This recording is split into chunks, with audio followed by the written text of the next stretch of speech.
அடுத்து இயக்குனர் தீபக் அவர்கள். அவர் நிமாய் கோஷுடன் வேலை செய்திருக்கிறார். ஒவ்வொரு பேச்சாளருக்கும் சரியாக 10 நிமிடம் என்று சொல்லப்பட்டுள்ளது.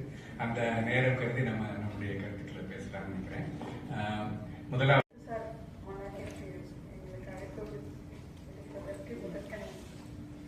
சயின்ஸ் ஆர்வம் நிறைய பண்ணிட்டு இருக்கோம். ஒரு விஞ்ஞானி, வில்லேஜ் விஞ்ஞானிங்கிற மாதிரி பேர்லாம் கொடுத்த பசங்க இயக்கியவர் அவர் தான்.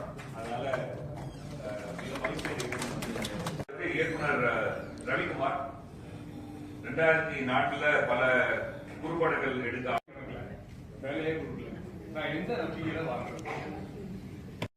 இடம் போக முடியாத இடம், பட் மெஷின் இருக்கு, எல்லா விதமான இன்ஃப்ராஸ்ட்ரக்சர் ஃபெசிலிட்டி அதெல்லாம் இருக்கு.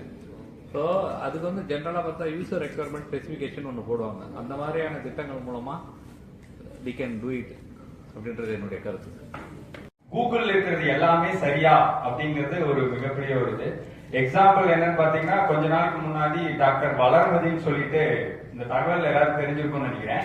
அவங்க இறந்து போயிட்டு தான் ஒரு தகவல் வந்தது. அது டிவில யூடியூப்லாம் ரொம்ப வேகமா பரவிச்சு. ரொம்ப வேகமா அவங்களுக்கு போன் பண்ணும்போது அது இல்ல அப்படிங்கிற ஒரு தகவல் தெரிஞ்சது. 2 பேர் வளர்மதின்னு சொல்லிட்டு, அது ஒருத்தவங்க ஸ்ரீஹரிகோட்டாவில இருந்த வளர்மதி தான் இறந்து போயிட்டாங்க. அவங்க தான் அந்த வாய்ஸ் 1 2 3 சொல்றவங்க கவுண்டர். ஆனா பெங்களூர் சேட்டலைட் சென்டர்ல ஒர்க் பண்ணவங்க நம்ம தமிழ்நாடு சேர்ந்தவங்க. அவங்களுடைய போட்டோ போட்டு எல்லா இடத்துலயும் ரொம்ப பிரபலமா பரவச்சு. நான் போன் பண்ணா அவங்க எடுத்து ஹலோன்னு சொன்னாங்க. எனக்கு பயம், போன் வச்சுட்டேன். திருப்பி அவங்க எனக்கு போன் பண்ணாங்க. எனக்கு எடுக்கணுமா வேண்டாமான்னு தெரியல. ஸ்கூல்ல இருக்கேன், மத்தியானம் ஒரு 1 மணி. திரும்ப சொன்னாங்க, கண்ணா நான் தான் பேசுறேன், பேசுங்க அப்படின்னாங்க. எனக்கு மேடம் அப்படின்னு, அது பொய்யான தகவல், நீங்க எல்லாத்துக்கும் சொல்லுங்க. ஆக அவங்களுக்கு காலையில இருந்து போன் வந்துட்டே இருந்தது. ஆக கூகுளில் பார்த்து கொண்டு அதை ஒரு பிரிண்ட் மீடியா, ஒரு டிவியில எடுத்து போடுற அளவுக்கு வேகமா பரவி கொண்டிருக்கிறது. இதை தடுப்பதற்கு நாம என்ன செய்ய போகிறோம்?